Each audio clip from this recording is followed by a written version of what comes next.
Olá, sejam bem-vindas, sejam bem-vindos. Este é o Mobilidade Humana e Coronavírus, uma série de podcasts do Museu da Imigração do Estado de São Paulo, instituição da Secretaria de Cultura e Economia Criativa do Estado de São Paulo. Neste canal, buscamos em análises de pesquisadores e depoimentos de imigrantes, abrir um debate sobre o que está sendo e o que poderá ser da mobilidade humana em nossas sociedades.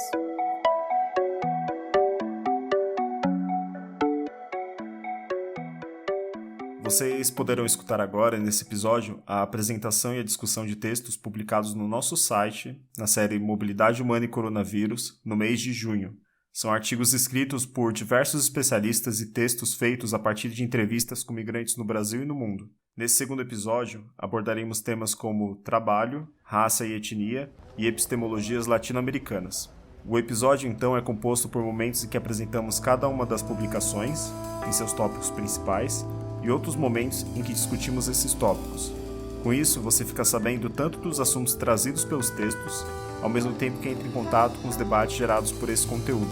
Eu sou Guilherme Ramalho, comunicador e também educador no Museu da Imigração. Meu nome é Thiago Haru Santos, sou antropólogo e pesquisador do Museu da Imigração. Eu sou a Núria Margaride Carbaça, psicóloga social e educadora do Museu da Imigração. Vamos?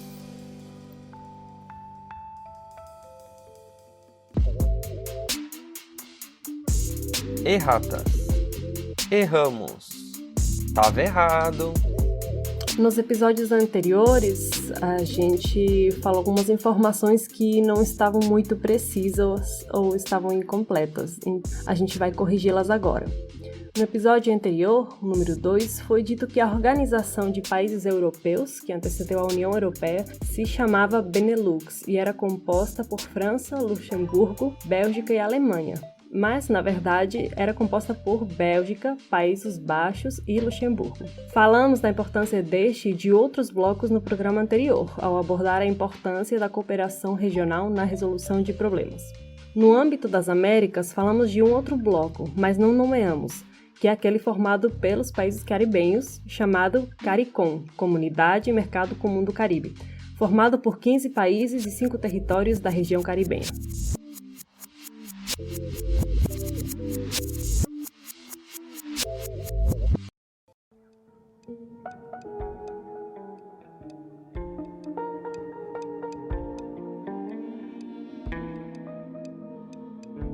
Um migrante é essencialmente uma força de trabalho provisória, temporária, em trânsito. Em virtude desse princípio, um trabalhador imigrante, sendo que trabalhador e imigrante são, nesse caso, quase um pleonasmo, mesmo se nasce para a vida e para a imigração, na migração, mesmo se é chamado a trabalhar como imigrante durante toda a sua vida no país, mesmo se está destinado a morrer na migração como imigrante, continua sendo um trabalhador definido e tratado como provisório, ou seja, revogável a qualquer momento. A única estadia autorizada ao imigrante está inteiramente sujeita ao trabalho, única razão de ser que lhe é reconhecida.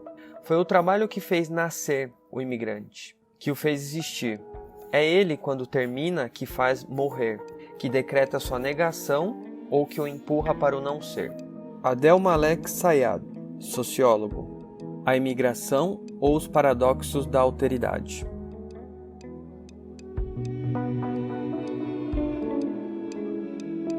Como diz a citação que acabamos de ler, trabalho e imigração estão intrinsecamente relacionados. A própria definição de imigrante muitas vezes passa pelo trabalho.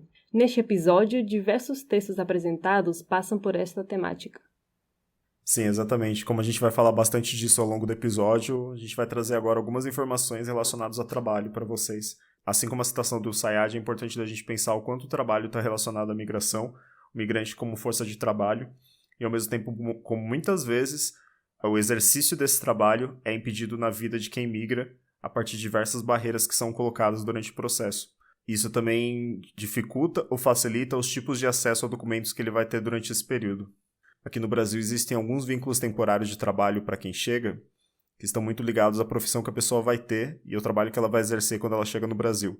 Então, por exemplo, se você vem de um outro país, normalmente um dos tipos de visto que é exigido é que você já tenha um vínculo trabalhista antes de você chegar no Brasil, Então, dentro desse vínculo que já tem visto de trabalho, entram os profissionais técnicos com vínculo empregatício de empresa estrangeira, que são as empresas que, estando fora do Brasil, atuam dentro do território brasileiro também. Então, esse profissional não vai ter nenhum tipo de ligação com a legislação trabalhista e previdenciária brasileira, a residência com contrato de trabalho no Brasil, de empresas brasileiras, e outras opções de vistos de trabalho sem vínculo com empresas. Eu acho que você apresentou aí uma estrutura geral, eu acho, jurídica, né? Tem a citação do Sayad, que mostra que a posição social do migrante ela é justificada socialmente pelo trabalho. Ou seja, as pessoas aceitam ou não a presença de um migrante em determinado país se ela for trabalhadora. Às vezes até a própria pessoa que é migrante se expressa dessa maneira, pensa até dessa maneira. E aí eu acho que o que você está trazendo já é um outro momento dessa discussão, que é, e como é que os estados organizam então, né? Essa relação entre tipos de trabalho e tipos de possibilidades das pessoas estarem regularmente num país, né? Correto. E uma das perguntas que ficam é essa, né? De que maneira os países impõem essas barreiras também para as pessoas enquanto migrantes. A migração enquanto procura pelo trabalho existe no mundo contemporâneo por conta das especializações das forças de trabalho que são feitas nos países também. Falei dessa questão do vínculo trabalhista, só pontuar que existem outros vínculos temporários previstos na lei de imigração, como tratamento de saúde, vínculos acadêmicos, prática de atividade religiosa e voluntária, entre outros. Mas todos eles pressupõem que a pessoa tenha pelo menos um meio de subsistência no país que não o de trabalho. Essa categoria pode ser modificada caso a pessoa se vincule a uma empresa durante sua estadia ou, por documento, possa comprovar ensino superior correspondente na área de procura de trabalho. Mestrado e doutorado aumentam a possibilidade de aceitação. Na migração econômico-laboral, cabe aos Estados nacionais, dentro de seus interesses e cooperações, impor regras próprias de delimitação e expansão desses direitos. Em muitos países, o emprego vem antes do acesso aos direitos, e esse acesso está condicionado ao fato do migrante estar ou não empregado. Ao perder o vínculo trabalhista, perde também o acesso ao status adquirido no país. Esse é o ponto que o Sayad toca muito, né? A pessoa, apesar de ela estar nessa posição vinculante de trabalho, como força temporária de trabalho, não necessariamente o trabalho é a única delimitação da identidade do sujeito que migra, embora seja uma das principais forças que o levem a migrar também. E é interessante porque o trabalho se apresenta como um eixo fundamental na decisão de migrar. É aquilo, muitas vezes, que orienta essa migração, que ajuda a decidir como é que ela vai ser, né? E, porém, tem vários autores que pensam que não é o único eixo que vai decidir isso, né? A natureza dessa migração, como a gente também abordou em outros episódios. A gente vai ver agora, já depois dessa conversa, 2 entrevistas que falam sobre trabalho, só que essas 2 pessoas são mulheres, e isso pode ser levado em consideração para fazer uma leitura mais aprofundada. Antes de escutar as entrevistas, para começar a entrar no tema, eu trouxe aqui um artigo da autora Cláudia Moura, que chama Globalização, Gênero e Imigrações. Ele está em espanhol, o original, se alguém quer ir atrás para ler. É interessante porque o artigo defende que a alta participação de mulheres na migração global está relacionada à demanda por empregos precários, à migração em geral em si, mas as das mulheres também, principalmente nos serviços, e que o destino migratório pode estar relacionado com o gênero do migrante, que ajuda a explicar também a feminização dos fluxos entre o sul global e o sul global, ou seja, regiões que seriam mais periféricas dentro do capitalismo, como, por exemplo, regiões da América do Sul, da América Central, África e algumas partes de Ásia. A gente chegou a falar um pouquinho de feminilização das migrações sul-sul no primeiro episódio, mas passou bem por cima também, né? É uma discussão que está acontecendo faz alguns anos. Eu entendo que é desde a década de 80 ou 70 que se iniciou essa discussão mais fortemente da feminilização das migrações, numa ideia inicial de que as mulheres estavam migrando mais, ou pelo menos o início dessa conversa era aquele modelo que a gente tinha de que primeiro ia o homem, aí ele se estabelecia para depois ir a família, né? Que esse modelo já não correspondia necessariamente ao que estava acontecendo no mundo. E aí depois isso, enfim, se complexifica e tem muitas discussões. O que eu achei bem interessante nesse artigo é que a autora defende que essa feminização da migração intrarregional, né, então pensando entre territórios da América Latina, surge devido a oportunidades de emprego específicos que são geradas, né, onde surgem nichos específicos de atividade imigrante. Então isso acontece, por exemplo, em outros, não tanto no Brasil, mas em outros países da América Latina, com o trabalho doméstico e o comércio. O trabalho doméstico seguiria umas lógicas de imigração interna que também é bem interessante. Sim, sim. Assim, o Brasil das commodities é uma coisa, né? E o Brasil do setor de serviços é uma outra coisa. Eu acredito que no Brasil das commodities você tem uma migração interna muito favorecida, né? Enfim, um deslocamento interno favorecido principalmente para o trabalho como trabalhador sazonal nas fazendas, ainda dentro desse percurso. E dentro do Brasil, enquanto setor de serviços, você tem uma migração, essa migração que é falada, né? Migração regional, né? Uma coisa que eu pensei enquanto você falava é desse acesso à mulher no mercado de trabalho, justamente no momento que esse trabalho se precariza ainda mais.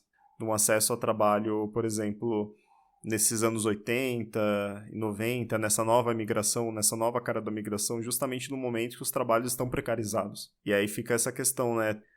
Já tem a sobrecarga aliada, né, aos trabalhos familiares, né, a carga de trabalho familiar e os papéis de gênero dentro da família como trabalho formal ou informal, no caso. E aí você ainda tem essa precarização dos processos de trabalho durante essas décadas também, principalmente aqui na América Latina. Total, aí o trabalho produtivo se junta ao trabalho reprodutivo, né, que normalmente vem associado à mulher. Aí, para fechar, também eu queria chamar a atenção em como esses trabalhos que normalmente mulheres ocupam, vou pegar o exemplo do trabalho doméstico, por exemplo, está associado a habilidades e destrezas femininas que são naturalmente associadas às mulheres, ou seja, naturalmente se assume que uma mulher vai estar capacitada, ou só mulheres estão capacitadas para fazer um certo tipo de trabalho, e isso também vai junto com a raça. Certos grupos não brancos são associados a certos tipos de trabalho, sempre mais precarizados e sempre mais extenuantes. Mas digamos que tem umas tarefas de mulheres, entre muitas aspas, que são associadas a certos trabalhos, e igualmente acontece com a raça. Eu acho muito interessante essa discussão, inclusive lembrando de um texto lá de trás da Menara, né? Ela falava disso também, que na zona de fronteira existiam alguns trabalhos de comércio que as mulheres eram boas para realizar. Mas também tem, por exemplo, no Japão, que é um dos contextos que a gente vai nesse episódio, eu sei que tem um vínculo, por exemplo, com tecnologia, com observação de pequenas peças, sabe? Essas coisas nano, que existem operárias, né? Que ficam lá observando se algo vai sair errado. E existe uma compreensão de que as mulheres têm mais atenção, elas não deixam passar peças erradas, enfim, tem essa compreensão. E o trabalho doméstico eu acho um negócio muito maluco. Aí raça e gênero vêm, por exemplo, no Brasil, né? O que significa uma latino-americana do nosso continente, uma mulher latino-americana indígena trabalhar dentro de casa? O que significa uma pessoa negra trabalhar dentro de casa, das famílias que contratam empregadas domésticas? Tem todo um campo de trabalho racializado, né? Que vai abrir ou não possibilidades e vai gerar ou não mais precariedade, menos precariedade. O doméstico, na escala doméstica do nosso lar, e o trabalho se sobrepõem dentro do ambiente que a gente está agora. E outra coisa, que é um outro assunto, na verdade, que a gente já falou logo no comecinho, é sempre importante lembrar que essas trabalhadoras e esses trabalhadores domésticos que estão nas casas, que a pandemia no Brasil, ela veio a partir de pessoas que vieram da Europa, dos Estados Unidos, em determinadas cidades do Brasil. Quem se contaminou secundariamente e quem teve mais dificuldade de acesso aos serviços públicos foram os trabalhadores domésticos que estavam na casa dessas pessoas também. Em Salvador, São Paulo, Rio de Janeiro. Fechando esses comentários sobre o artigo, então, eu gostaria de fechar do mesmo jeito que a Cláudia Moura fala, que é citando o Sassen, né? Quando diz que trabalhadores migrantes estão se configurando como uma nova forma de proletariado global. Então, aquelas parcelas da população que vai se constituir como uma mão de obra mais barata. Então, agora a gente vai escutar a entrevista com a Janice, lida pela Núria.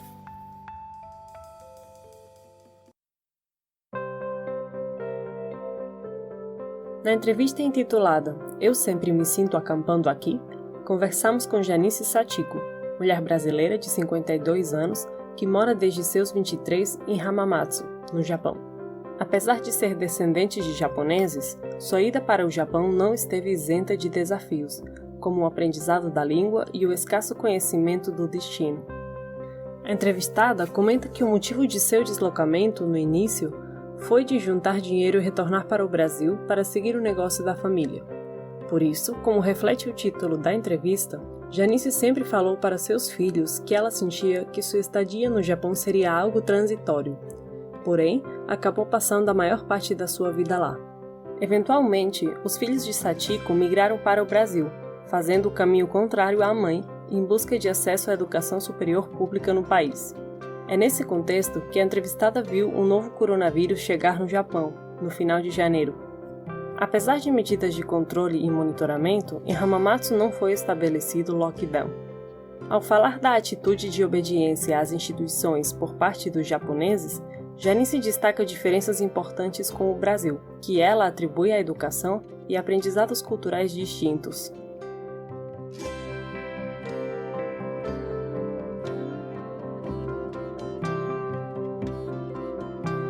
Na verdade, eu tenho uma dúvida. Tenho uma dúvida sobre o processo migratório contemporâneo brasileiro-japonês, né? Que são essas denominações. Por exemplo, eu já li em outros lugares sobre os decassegues, enfim, sobre essa ida... Aí agora eu não lembro se os decassegues eles são brasileiros, filhos ou netos japoneses que voltam para o Japão.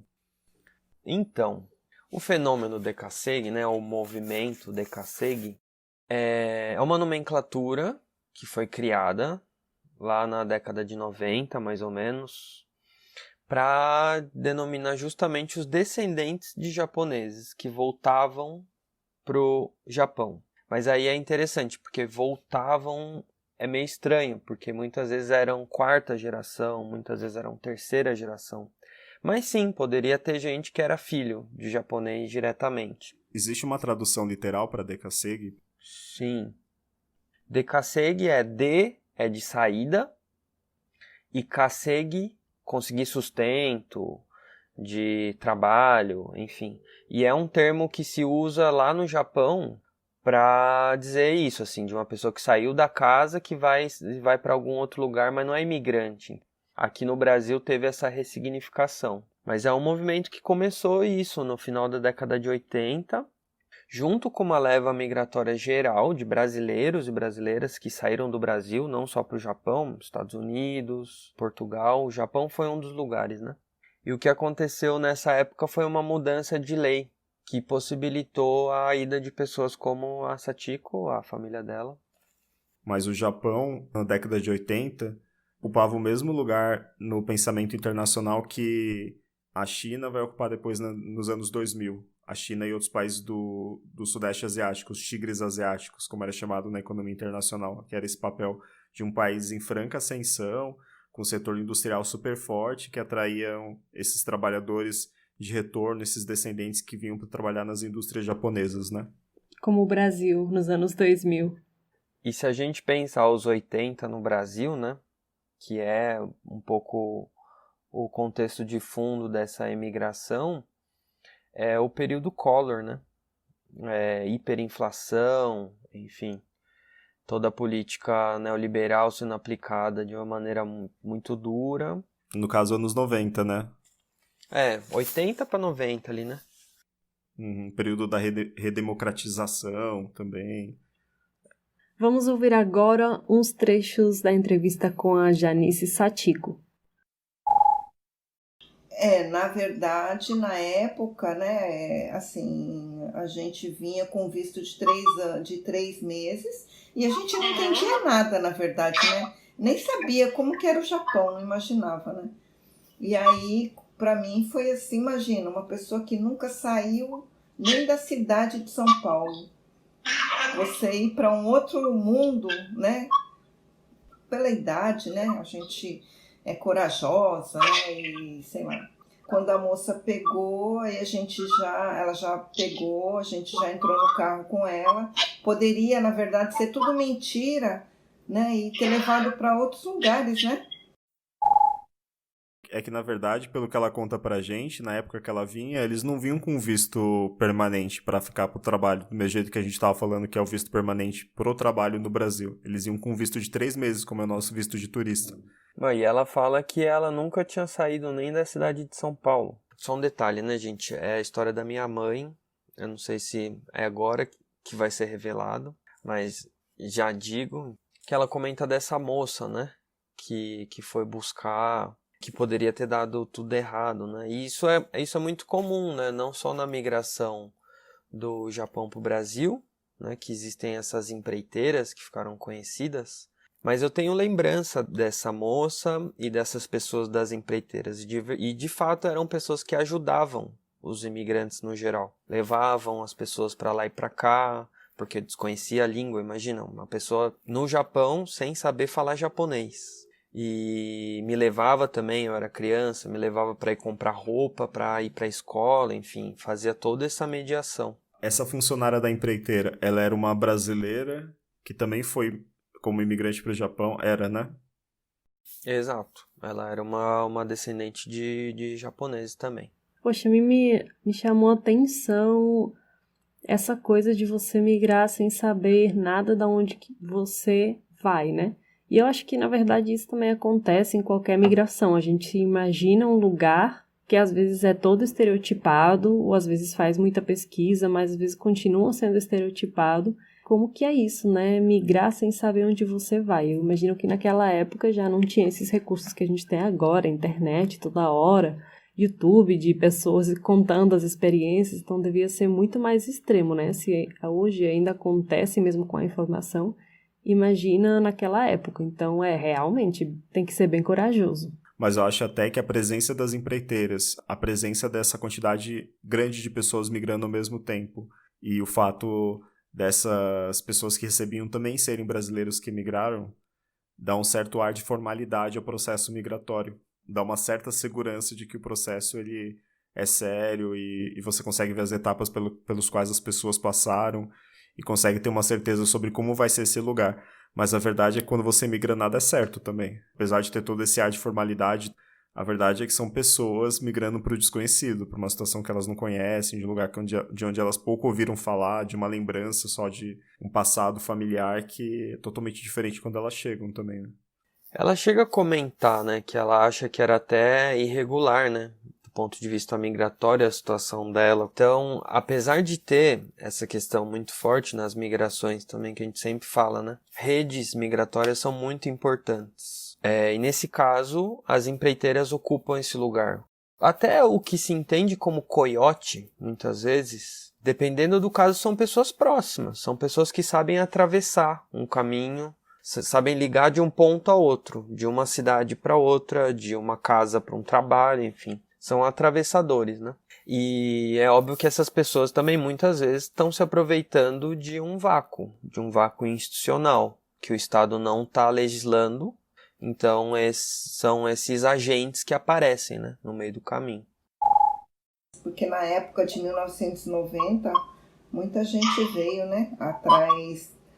Eu vou dizer que com certeza é o financeiro, né? Porque na minha época, né, ao contrário da época dos meus filhos, meus tios falavam assim, para que estudar? Né? Não precisa estudar. Na verdade, eu vou contar para você um segredo. Eu vim para o Japão só para juntar dinheiro para comprar uma perua, porque meus pais eram feirantes e meus tios, meus cunhados, todo mundo comprava casa, vivia bem da feira. A dúvida é, comprou ou não comprou a perua? Não, nunca comprou. Eu fico imaginando ela saindo com... Ela veio com 20 e poucos... Ela foi com 20 e poucos anos pra lá, né? 23. Quando eu vejo essa perua, ela com 23 anos, eu fico imaginando também essa situação. Todas essas memórias que vêm na cabeça de uma pessoa. Eu tô indo pra lá, mas vai ser temporário. Eu vou levantar o dinheiro pra comprar uma coisa e depois eu vou voltar. E provavelmente, enfim, eu não posso falar por ela, claro, mas muitas outras coisas foram aparecendo no meio do caminho e essa perua cada vez mais foi se tornando, né, foi se tornando algo a ser postergado também. E aqui, para mim, nesse trecho, o trabalho tem muito peso, né? O trajeto, né, a migração dela, para chegar a trabalhar, né, a poder trabalhar com essa perua. Inclusive tem um passo a mais, né? Ela não está migrando para trabalhar simplesmente, ela está migrando para trabalhar, para poder ter um dinheiro que vai possibilitar ela comprar um equipamento para trabalhar de volta no Brasil. Então é tudo muito atravessado pelo trabalho, né? A ida e a volta. Isso é um comentário que eu queria fazer durante esse episódio, em qualquer momento, e que me conecta muito ao texto do Márcio, quando ele fala: a luta do imigrante é ser considerado um trabalhador. Ele poder vender a força de trabalho dele como trabalhador. Então, por exemplo, conseguir um visto de trabalho. E é isso, né? Não só migrantes têm essa luta, né? Na América do Sul, no Sul global, né? Que a gente fala. Muita gente, na verdade, a luta é ser trabalhador. Se a gente está falando num contexto de luta de classes, pegando bem aquela questão marxista, eu quero ser detentor dos meios de produção, eu como classe que produz. E aí a gente já está um passo atrás. Eu quero ser a classe que produz, né? Eu não quero ser só... Eu quero ser essa classe que produz. Eu nem sou essa classe ainda, né? Tem a ver com precarização, tem a ver com um monte de coisa. Vamos ouvir agora o terceiro áudio. Não, a minha intenção sempre foi voltar para o Brasil. Desde que eu cheguei aqui, eu tenho sempre uma frase para os meus filhos, né? Que eu sempre me sinto... Eu estou já há 30 anos, mas eu sempre me sinto acampando aqui. Então, e aqui não é um país ruim, é um país bom, né? Mas eu não sei, né? Eu acho que todo brasileiro tem Eu tenho, sabe? Eu tenho, assim, apesar do meu país ser tão difícil, né? Eu tenho umas lembranças tão boas, né? Que eu prefiro, né? Estar no Brasil.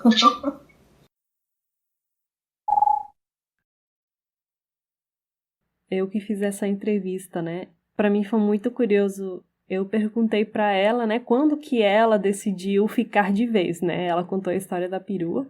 Ela respondeu que ela não decidiu, né? Simplesmente ainda não tinha decidido depois de 30 anos. Então eu acho que é um reflexo bem bom do que acontece com as migrações, né? Não precisa ser uma decisão de agora eu vou ficar aqui. Às vezes a vida acontece e você vai vivendo. Uma transitoriedade que vai se tornando permanente. Até porque se a gente for pensar em tempo, ela passou mais tempo de vida estando no Japão do que o tempo, entre aspas, de vida que ela teve aqui no Brasil. Mesmo que ela decidisse voltar, como é que ia ser essa adaptação na hora do retorno? Ela disse na entrevista que ela tentou voltar 2 vezes, né? Na verdade, ao longo desses 30 anos. Aí voltou, ficou 1 ano, 2, e no final voltava para o Japão porque o trabalho era mais fácil, né? Segundo o que ela falou. Essa volta, às vezes, não é tão simples quanto a gente imagina. Tem gente que até questiona, né? Se existe retorno mesmo. A pessoa, muitas vezes, quando migra uma vez e fica muito tempo fora, ela sempre fica com aquela anteninha acesa, né? De que, por algum motivo, eu vou voltar lá para onde eu tinha ido trabalhar, passei um tempo, enfim. E em relação à entrevista também aparece isso, né? Que é esse trecho também. A estabilidade é um elemento muito importante, assim. E a economia japonesa é muito estável, querendo ou não.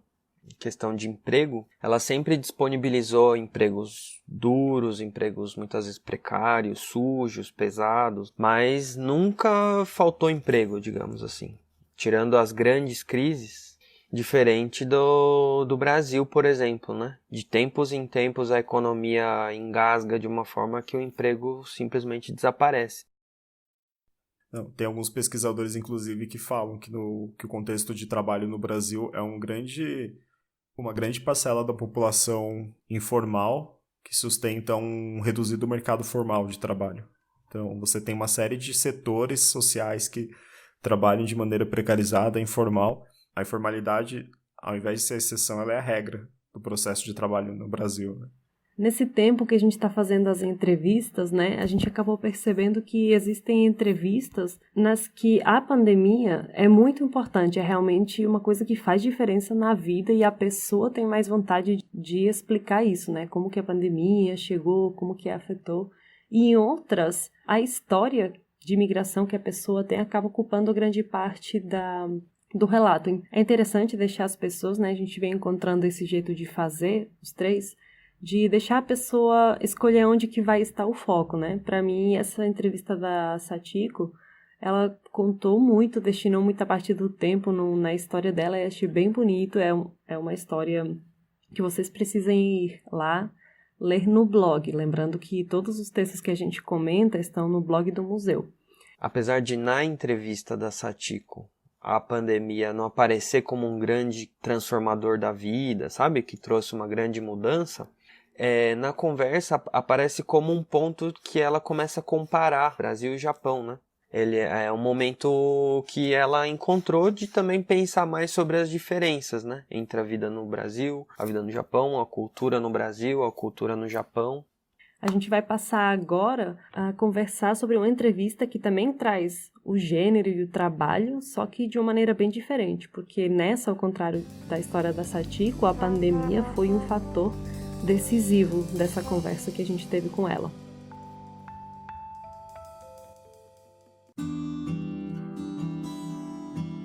No mês de maio, entrevistamos Janina, nascida em La Paz, Bolívia, e residente em São Paulo desde 2010. Quando chegou por aqui, a proposta de se empregar em uma oficina de costura lhe pareceu interessante de início. Um trabalho que possibilitaria estar mais próxima e disponível para seus filhos. Na trajetória de luta compartilhada, nossa entrevistada nos conta como a sua primeira empregadora se aproveitou da situação vulnerável no qual se encontrava naquele momento. O modo como encontrou de acionar seus contatos e se desvencilhar desse abuso imposto. E, finalmente, constituir sua própria oficina. Seu orgulho, junto com a formação escolar que conseguiu garantir a seus filhos. A pandemia chegou no momento em que ela está com a sua própria oficina e quando se articulava em uma rede de produtores e empreendedores, organizados por condições e preços justos. A frase que dá título a esta entrevista, "Senti que o mundo parou, mas as contas não, até agora não para", sintetiza então a sensação de desajuste expressado pela nossa entrevistada.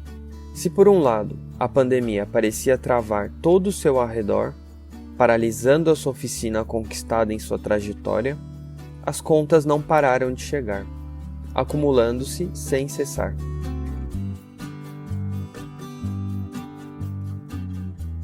Bom, nesse bloco em específico, a gente vai falar do texto da Janina, mas vai falar do que ela nos traz nesse texto a partir de algumas notícias que a gente separou também. Então vai ser um bloco que a gente vai trazer muitas referências. Essas notícias, a gente sempre vai dar referência delas, então depois se vocês quiserem procurar, é possível achá-las na internet, tanto no site do museu, quanto em outros lugares, portais de acesso de notícias, enfim.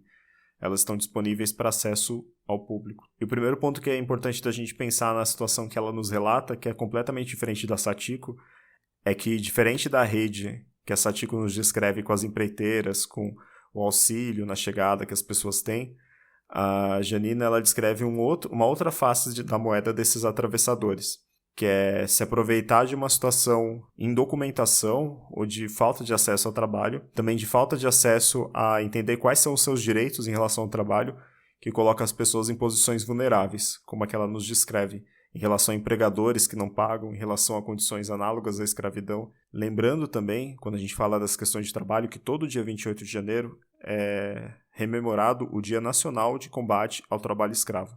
Marcado nesse contexto, para a gente lembrar de diferentes formas e situações laborais que submetem pessoas a condições de negação da sua dignidade e liberdade.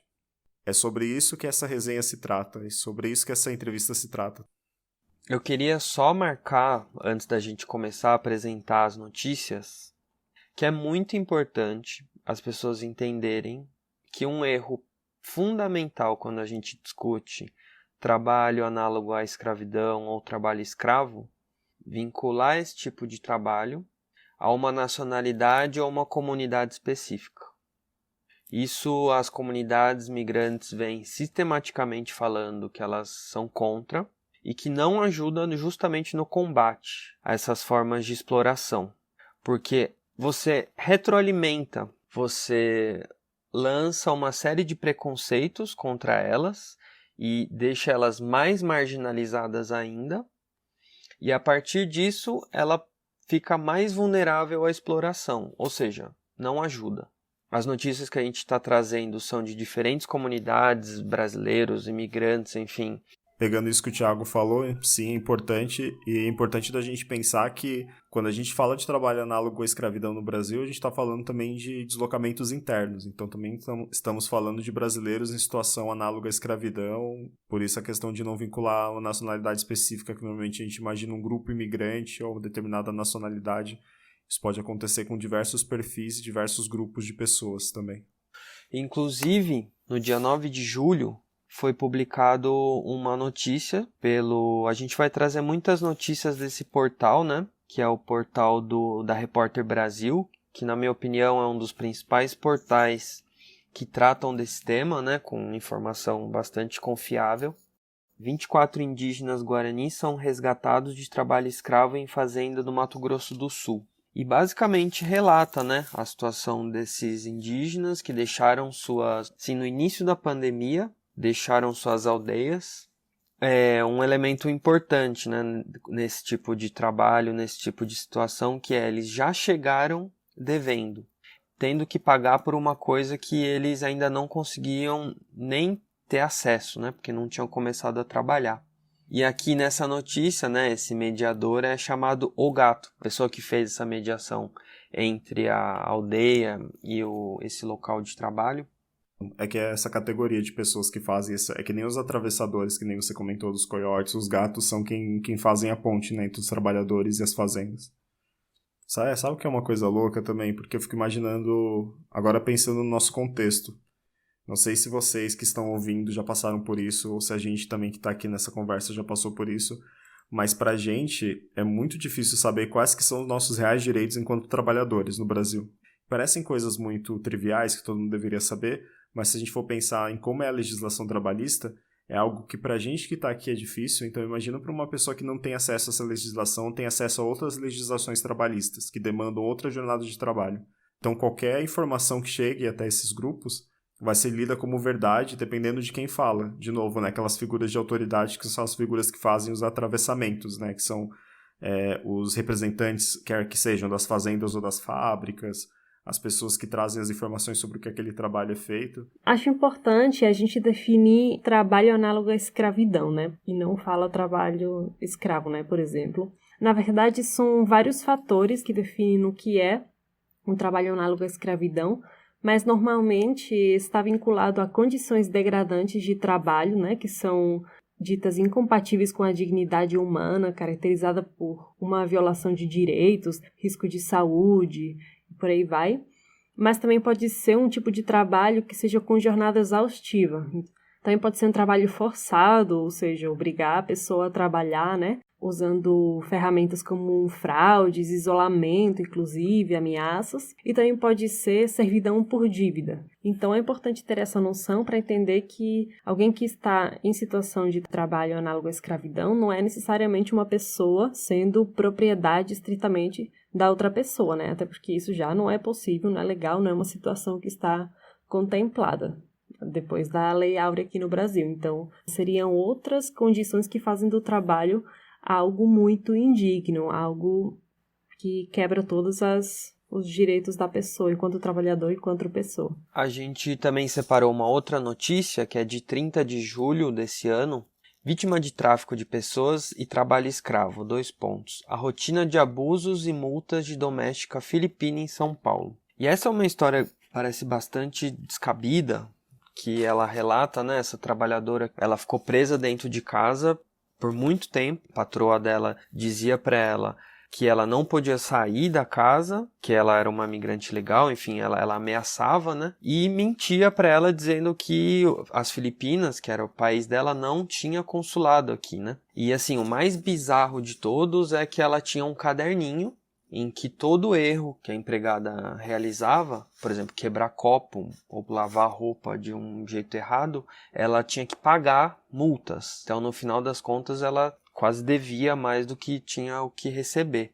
Mas isso aconteceu em julho, durante a pandemia, e essa trabalhadora ela conseguiu fugir porque a empregadora dela também, ela trabalha num consulado, né, aqui no Brasil, e voltou para o seu país de origem. Para mim chama muita atenção, já pensando no texto da Janina, como a empregadora dela também se aproveitava desse tipo de fala, né, de que ela não podia sair da oficina porque lá fora a polícia ia pegar, porque, enfim, não era para imigrante estar lá, porque os filhos da Janina podiam ser presos. Apesar da Janina não ter vivenciado isso na pandemia, a gente sabe também que contexto de pandemia, em que as regras, né, as regras trabalhistas no geral, o controle, né, do universo do trabalho está mais frouxo, digamos, a vulnerabilidade aumentou, né? Esses casos de tráfico de pessoas e trabalho análogo à escravidão, eles de fato, a gente não tem ainda dados concretos e trabalhos acadêmicos comprovando, mas pelas notícias a gente vê que aumentou. Só complementando isso que o Thiago e a Núria colocaram, o trabalho análogo à escravidão, ele aparece de diferentes maneiras, tanto nas jornadas exaustivas de trabalho, como na maneira como os contratantes se relacionam com as pessoas. Então, no diálogo que ela estabelece com a mulher que contrata ela na oficina de início, a Janina, no caso, a gente vê muitas dessas violações de direitos acontecendo. Pode ser uma dívida que só aumenta, que nem a Núria colocou, pode ser a retenção do local de trabalho, retenção de documentos também é uma forma de agressão e de violação de direitos da pessoa. Então você retém o documento dela para fins de registro e aí a pessoa não pode circular pela cidade do mesmo modo como ela circularia com os documentos dela. Isso também é uma forma de violação de direitos. E também pensar na responsabilidade da cadeia produtiva dentro desse processo. Então, muito provavelmente, essa costura na qual ela se refere atendia a empresas maiores em serviços terceirizados, e essas empresas também são responsabilizadas por essa cadeia de trabalho análoga à escravidão que ela gera. Comentar também as redes que são formadas em torno do combate ao tráfico e ao trabalho escravo no Brasil e no mundo. Tenho também um documentário do International Center for Migration Policy Development, Atenção Brasil, Cooperação Internacional no Combate ao Tráfico de Pessoas, que ele explora as relações de cooperação que empresas, governos e estados têm no combate a essas redes. Lembrando também que a gente está falando não é de uma realidade que acontece só dentro de um território nacional. É uma rede formada de pessoas que atravessam, de pessoas que fazem essa ponte para fins ilícitos de trabalho, né? Então a cooperação nesse sentido, que nem a gente falou no programa anterior, ela é essencial para que essas redes sejam desmanteladas também, ou pelo menos que elas fiquem expostas. O documentário está disponível no YouTube do projeto Atenção Brasil, e ele é bem curtinho, tem 25 minutos, mas vale a pena ver também. Agora a gente vai escutar o Guilherme apresentando a resenha do texto do Márcio Farias.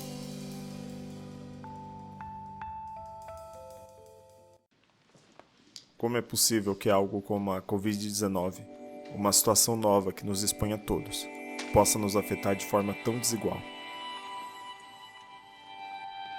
Márcio Farias, doutorando em Psicologia Social pela PUC, membro do Núcleo de Estudos de Trabalho e Ação Social e integrante do NEPAFRO, nos mostra que a pandemia não é uniforme, mas composta de múltiplas outras experiências pandêmicas, e que na realidade brasileira o contexto racial é fator decisivo nos processos de apoio, isolamento e solidão pelos quais migrantes africanos passam em sua chegada no país. Em específico, ele fala de aspectos que não têm nada de subjetivos, mas que materializam as relações de desigualdade presentes em nosso cotidiano, aquilo que enxergamos enquanto sociedade, mas não queremos ver, da realidade de imigrantes negros, africanos e caribenhos expostos à precarização das relações de trabalho e ao racismo. Márcio argumenta que, ainda que se tente comparar as situações nas quais esses grupos estão expostos na pandemia com tantos outros trabalhadores precarizados, a verdade é que os migrantes estão vivendo esse momento de maneira ainda mais injusta e desprotegida. Não à toa, abre o artigo com um trecho do livro Labirinto da Solidão, de Otávio Paz, poeta, ensaísta, tradutor e diplomata mexicano. O poeta nos escreve, abre aspas, mais vasta e profunda que o sentimento de inferioridade, porém, é a solidão. As duas atitudes não podem ser identificadas. Sentir-se só não é sentir inferior, mas diferente. O sentimento de solidão, por outro lado, não é uma ilusão, como às vezes é o de inferioridade, mas expressão de um fato real. Somos de fato diferentes, e de fato estamos sozinhos.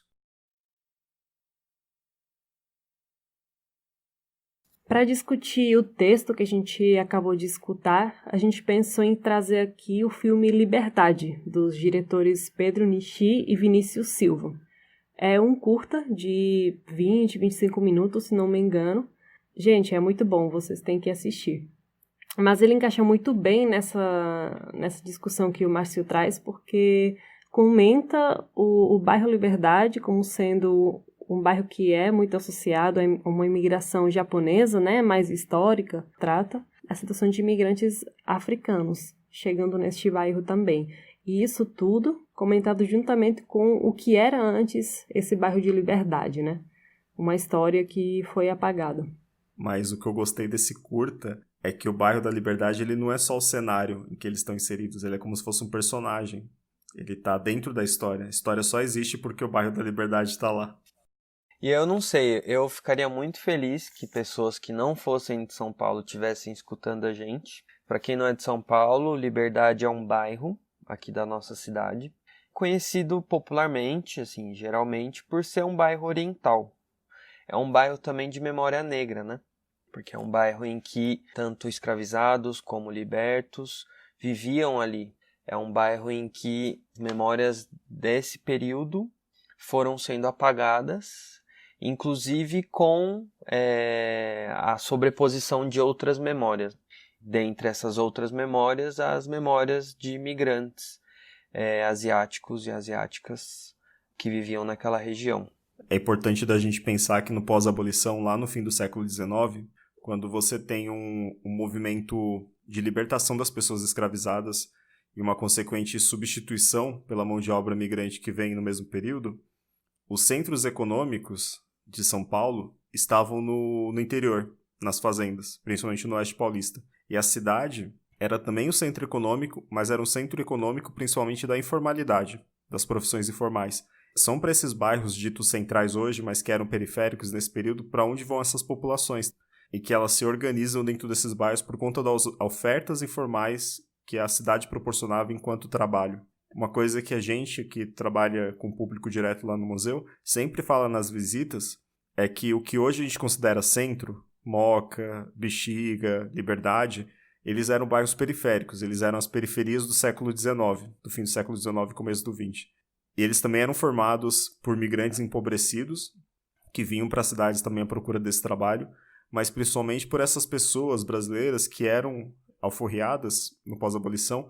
E como é que se dava a convivência dentro desses bairros, desses territórios que eram territórios negros da cidade? E eu acho que a beleza, né, muito legal que o filme traz é isso. E na atualidade, porque é um bairro grande, então tem uma parte que é mais turística, que é a Praça da Liberdade, mas também tem toda uma parte ali de uma zona central que são de antigos cortiços, enfim, moradias baratas. E que esses migrantes estão vivendo lá. No filme aparece uma casa antiga que imigrantes africanos, imigrantes guineenses estão vivendo. E aí é o lugar desse imigrante africano contemporâneo contando pra gente, né, dessa memória africana do bairro. Lembrando também que nesse documentário específico, a gente vê retratado entre os atores o Abubakar Sidibé, que tem um grupo de dança contemporânea chamado Farete Sidibé.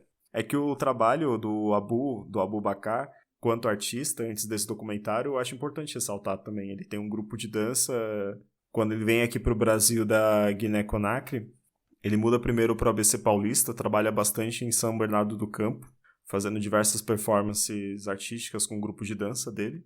E esse curta, eu nem sei se eu poderia chamá-lo de documentário ou não, porque mescla um pouco a própria vida dele enquanto migrante, as próprias questões que ele traz da vida dele com o que os diretores querem retratar do bairro. Uma outra questão que o filme traz é a questão das redes. né, a gente vê a chegada de uma pessoa lá do Guiné-Conakry. Ela passa por uma série de dificuldades, né, ela é retida no aeroporto. Apesar de todos os documentos estarem corretos, ela tem que ficar 2 dias lá em isolamento sem poder falar para ninguém, e isso acontece em lugares de controle, nos aeroportos às vezes. E a gente vê como essa pessoa, né, é acolhida por o personagem que o Guilherme acabou de comentar. A gente vê como é que são usadas essas redes, né? Lá convivem outras pessoas do Guiné-Conakry, da função do imigrante que já sabe o caminho, que recebe outras pessoas. Pegaria essa cena, porque também a gente tem todo um esforço de discutir sem dar spoiler, né? Você comentou dos cortiços na Liberdade, que você estava se referindo ao bairro como ele era antes ou o bairro como ele é hoje? Como ele é hoje também, né? Ah, legal, sim. Então, porque eu ia até comentar isso, porque na subprefeitura da Sé, se a gente pega uma redistribuição dos edifícios encortiçados na cidade de São Paulo, uma grande maioria desses edifícios, desses prédios, processo de encortiçamento, estão na subprefeitura da Sé, que compreende Baixada do Glicério, Liberdade, partes do Anhangabaú também. É patrimônio, mas também continua sendo um local de aluguel barato, como alguém diz. Agora já não sei se é no filme ou se é no artigo. Isso que a Núria falou, essa cena que ela apresentou do migrante que acaba de chegar e fica lá no aeroporto, trazendo a discussão do Márcio, que é essa discussão sobre a solidão migrante e da solidão do migrante negro. E aí eu acho que ali naquela cena, em várias outras cenas, aparece um pouco isso, que é uma dificuldade imensa de comunicação. Muito provavelmente ali ele estava sendo objeto de racismo e sem compreender muito bem como é que funciona o racismo à brasileira, talvez. Sim, essa questão do racismo é importante lembrar que, enfim, não, sem querer generalizar, né, mas muitas pessoas que saem de países da África subsaariana saem de um país onde a grande maioria é negra, né? Lógico que existe um racismo, mas é um racismo mais que você pode ver na representação, na TV e nessas coisas, né? Mas eu imagino que deve ser muito extremo você sair de um país onde você não é uma minoria racial ou uma minoria estigmatizada, né? E passar a ser isso 24 horas por dia, né? Como acaba acontecendo no Brasil.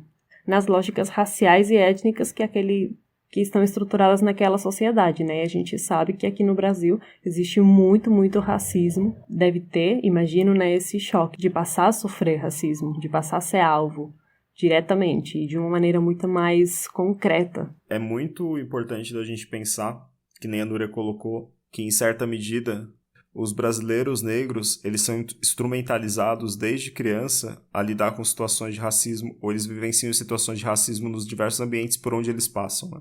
Eu acho que esse ponto que ele toca no texto é fundamental para a gente pensar, em que a Núria até colocou como é que se dá a inserção de uma pessoa dentro de uma sociedade racista, de uma pessoa que nunca foi instrumentalizada para lidar com isso também, né? Uma pessoa adulta. Quais que são as referências que ela tem. Por isso que ele fala das questões de solidão. Acho que a solidão, inclusive, entra nesse ponto de você não conseguir verbalizar o que você passou também. E eu acho que a solidão que o Márcio está falando também tem a questão racial, sim, que é evidente no texto dele. Tem a questão da língua, mas é a solidão mesmo da incomunicabilidade.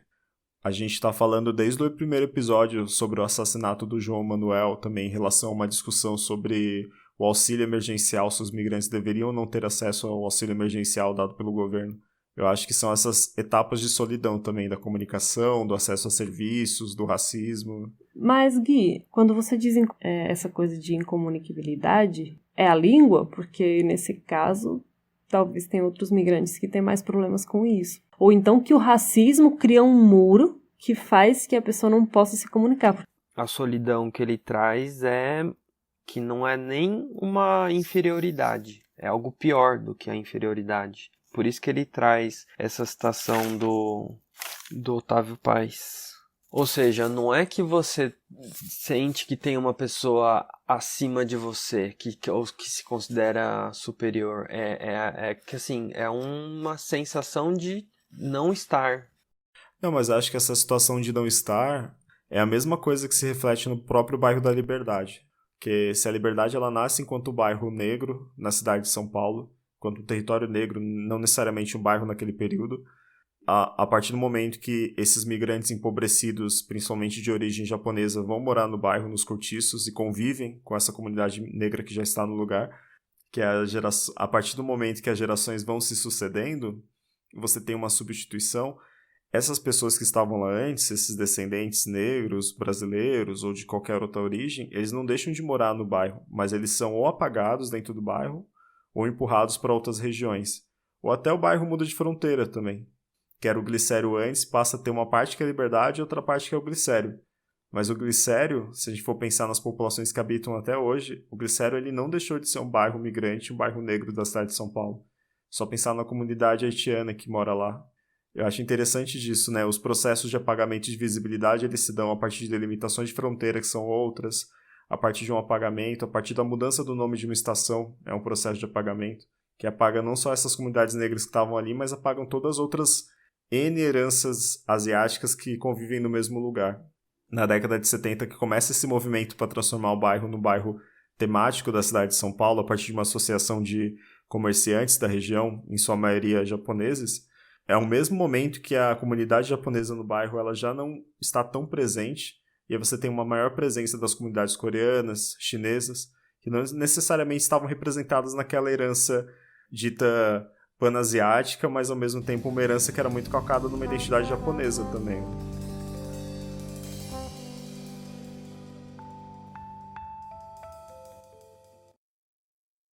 Existe relação entre a filosofia do bem viver, o SUS, e a resposta à pandemia? É o que nos pergunta Verônica Quispe Yura, dentista sanitarista, doutora em patologia pela Universidade Federal de São Paulo, migrante boliviana e fundadora do coletivo Si, Eu Puedo. Buen Vivir, tradução incompleta do contexto Sumac Kwasai, se origina da cosmovisão indígena de povos originários da América Andina e abarca não só a saúde, mas a vida como um todo, em áreas como educação, economia e política. Uma filosofia sempre presente, mas que se torna uma bandeira de luta no processo de resistência aos modelos neoliberais e individualizantes das Américas, ao longo do último quarto do século XX.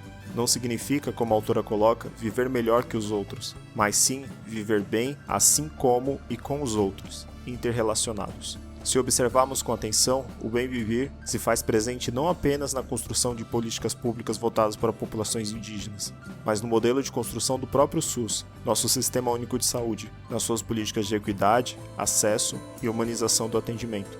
Existem vantagens claras em um país possuir um sistema universal de saúde, frente a outros estados em que a logística e o acesso à informação é dificultado por um sistema descentralizado.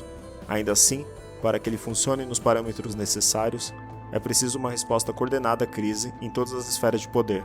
Uma resposta que privilegie, assim como a filosofia do bem viver, uma visão holística e integral do mundo.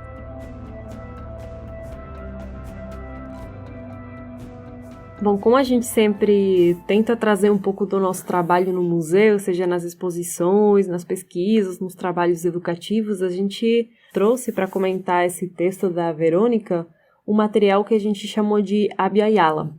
Esse material tem o objetivo de discutir a migração, só que também reconhecendo o ponto de vista latino-americano, Quais maneiras que a gente pode abordar a migração de um ponto de vista que seja mais daqui e não uma maneira de lidar que seja mais europeia, eurocêntrica, ocidental em geral. Na verdade, o material foca em discutir xenofobia e racismo através de uma linguagem de cenas, então seriam os quadrinhos. Foi criado para ser discutido com alunos do Fundamental 2, mas a gente também teve outras experiências, outros projetos nos quais foi usado para discutir com migrantes. Ele é uma ferramenta que possibilita reconhecer cenas de racismo, de xenofobia bem cotidianas. Então, quando lidamos com equipamentos públicos, ou seja, tratando de ideias preconcebidas que a gente tem, generalizações, enfim, é bastante diverso os temas que se abordam e eu recomendo vocês irem lá no site para dar uma pesquisada na seção de materiais educativos.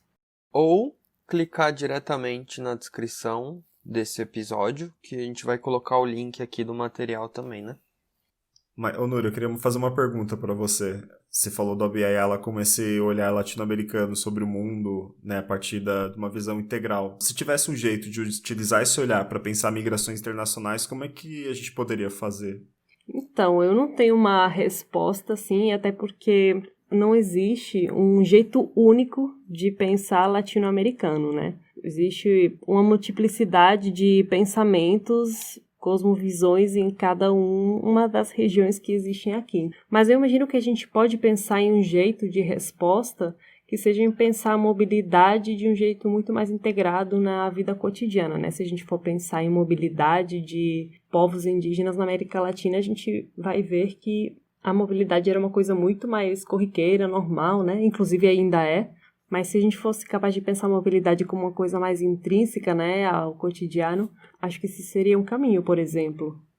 E do mesmo jeito que eu perguntei pro Thiago dos Decassés se tinha uma tradução literal, você sabe se tem uma tradução literal para Abiyala também? Então, Abiyala significa terra madura ou terra viva, na língua do povo indígena Kuna, originário do norte da Colômbia. Mas, na verdade, é um termo que ele vem sendo muito usado para se referir à América, né, o território conhecido como América hoje em dia. Esse resgate tem a ver com a necessidade de nomear esse território com um nome que já existia antes da invasão da América.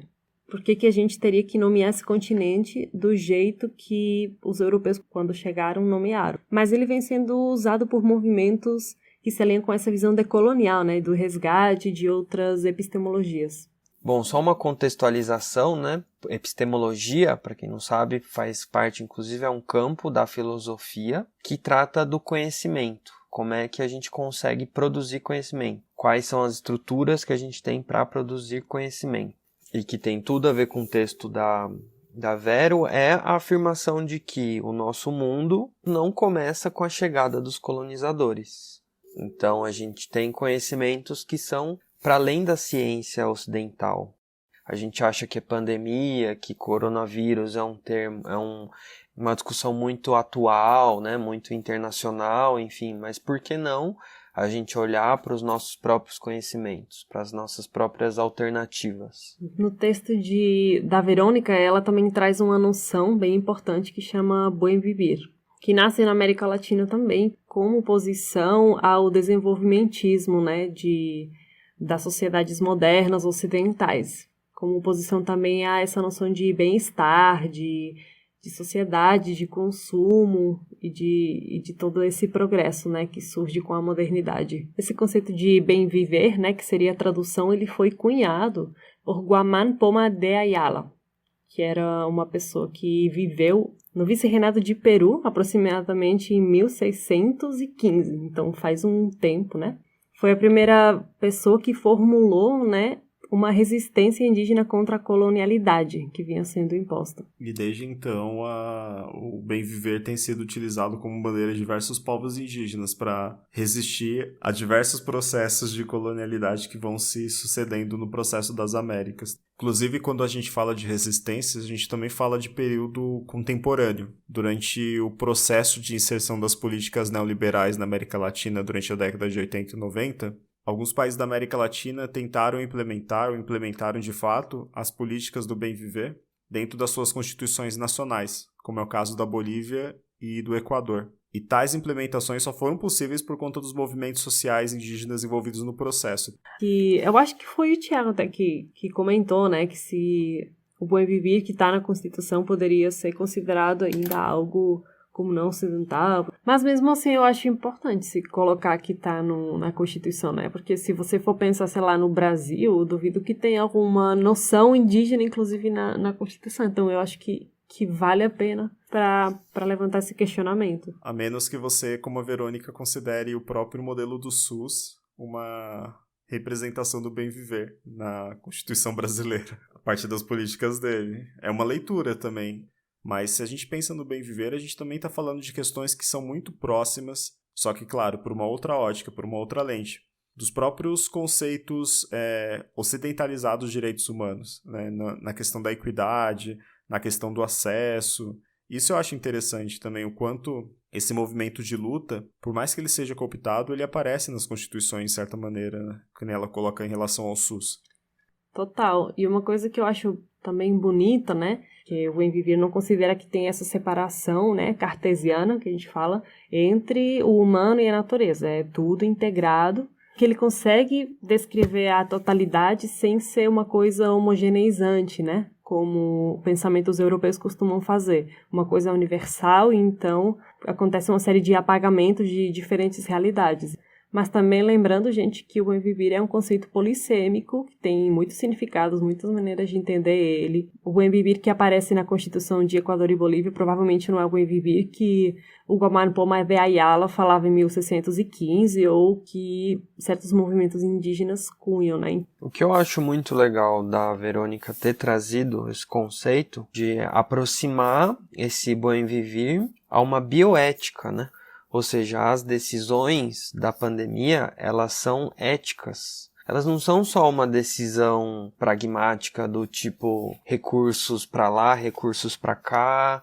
Então, um exemplo que ela dá, que no nosso cotidiano de pandemia ficou muito evidente. Como é que você vai pedir para uma pessoa que depende do pão no dia seguinte para ela não sair? Isso é um tipo de solicitação que não está vendo esse todo, não está vendo que essa pessoa está interconectada com uma família, que está interconectada com um bairro. Então, eu acho muito interessante assim, essa aproximação que o Bem Viver é proposto pela Verônica, como dá conta, né, dessas discussões que a gente viu aparecendo. E aí, voltando para o material educativo, né?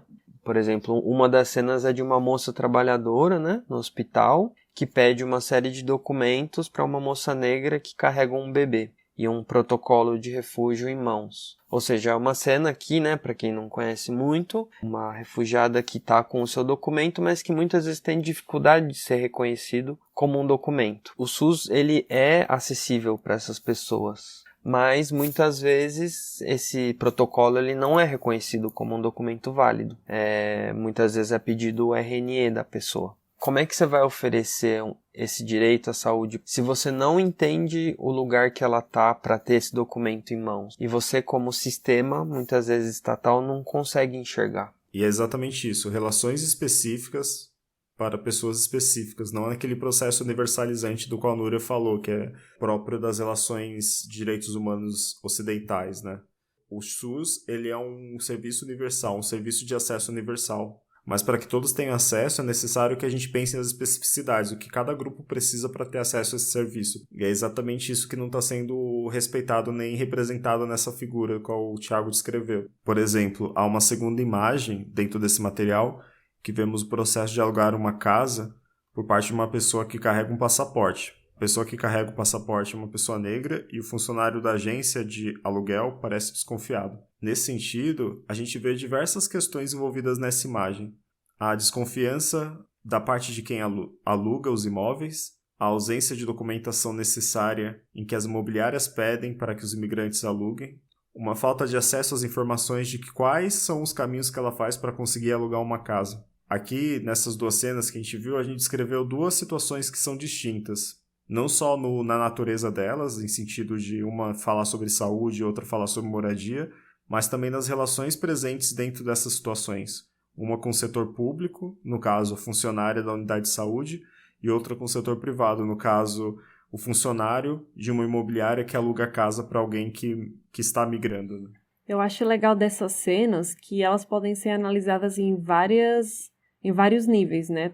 Mais interpessoal, né? O que está acontecendo com essa pessoa lá, quem disse o quê, bem individual mesmo. Depois tem outro nível de análise que seria mais social, onde entra em jogo dimensões como a raça, o gênero, classe, e depois uma outra dimensão que eu vejo como qual o papel do Estado para auxiliar nessa situação, né? Onde que ele está presente, onde que ele não está, né?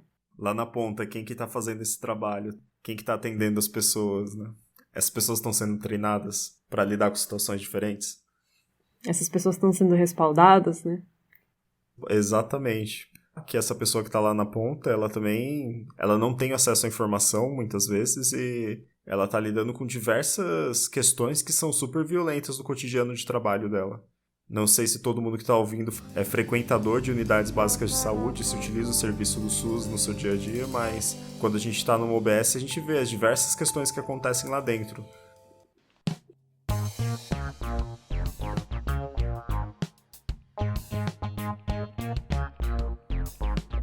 E agora, como sempre, a gente vai fazer umas indicações de filmes, vídeos, artigos, livros, diferentes referências sobre um tema que a gente tratou no podcast de hoje.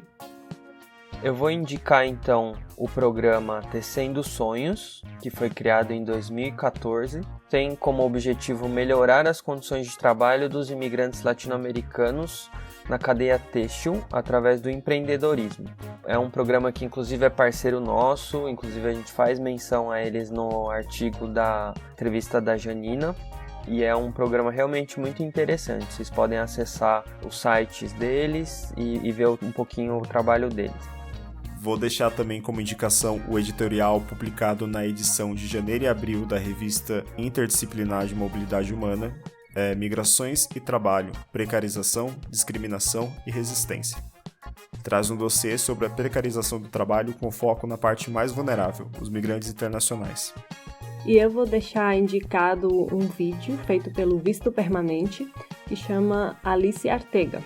No vídeo, Alice Artega, que é figurinista cubana, faz um breve relato de como sair do trabalho escravo para criar sua marca de roupa, chamada Macusa, que recicla peças antigas com tecidos novos para propor outras formas de se vestir. Essa e outras indicações podem ser encontradas nas redes sociais do museu, basta procurar pela hashtag #MIndica.